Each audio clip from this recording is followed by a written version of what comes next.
How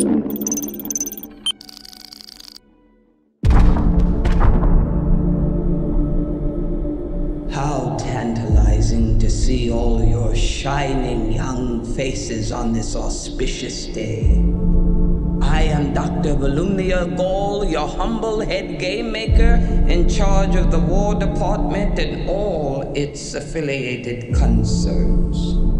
I am honored to introduce to you the creator of the Hunger Games themselves, Dean Casca Highbottom.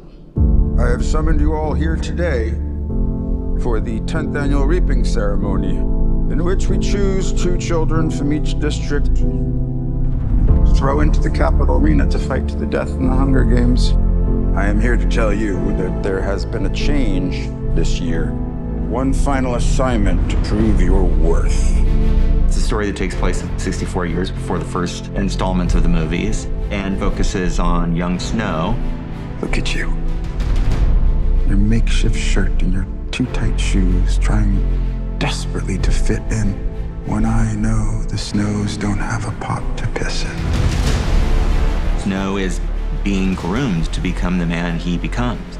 As a mentor, your role is to turn these children into spectacles, not survivors. Persuade them to perform for the camera.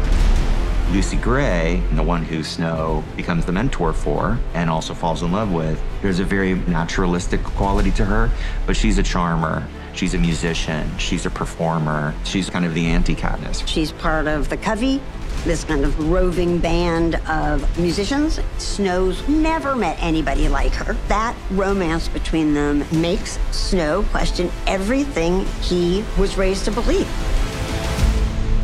I think there's a natural goodness born into us all. You know, really, you can either cross that line into evil or not.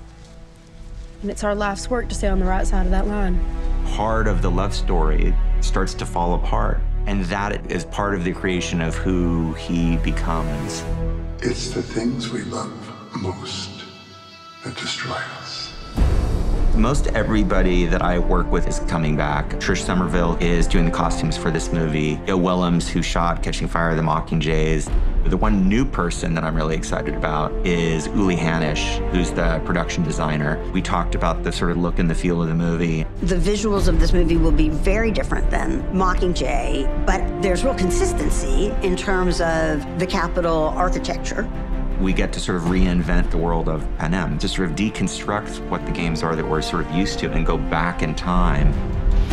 It wasn't until I read it that I saw how much music was actually in here. And we met with Dave Cobb. He's a fantastic songwriter and producer. It's going to be fun to take all this history of British Isles music and Southern music and mash it all together in this dystopian way in this future. James Newton Howard. It's my 4th Hunger Games film with him. The musical opportunity is great.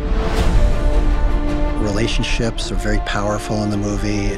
The good and the bad are very clearly laid out.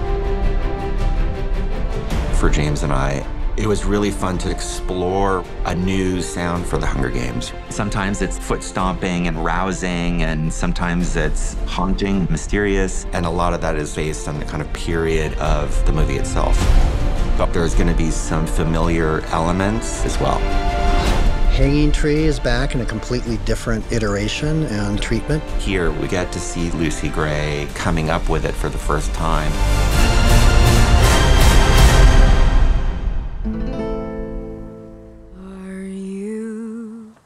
Are you coming to the tree where I told you to run so we'd both be free? Strange things did happen here. No stranger would it be if we never